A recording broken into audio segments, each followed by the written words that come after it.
Ilang oras inakyat bago narating ng CIDG ang tuktok ng burol na ito sa hangganan ng Doña Remedios Trinidad at Norzagaray sa Bulacan. Target nila ang isinumbong na quarry site ng Provincial Environment and Natural Resources Office dahil illegal umano. Meron po kasing isang company doon, sir, na may mga operations na legal. Sumasabay po sila doon. Wala po silang mga permit, wala po silang mga licenses, wala po silang mga even agreement po or lease agreement doon sa area po. Ayon sa CIDG, isang taon nang nag-ooperate ang quarry kaya halos napatag na ang tuktok ng burol.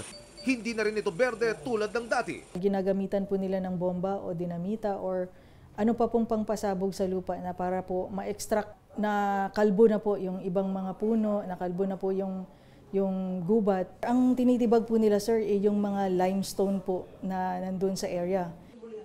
Kapalit ng kinukuha umanong limestone na ginagawang construction material, ang posibleng idulot nitong malawakang pagbaha sa maraming lugar sa Bulacan. Palapit na rin po ang tag-ulan. Unang tatamaan po ay itong mga mabababang lugar dito sa may Malolos, Bulacan, Giginto, no, sa may parteng Norzagaray, Santa Maria.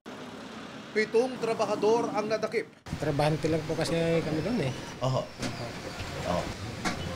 Wala naman po ano.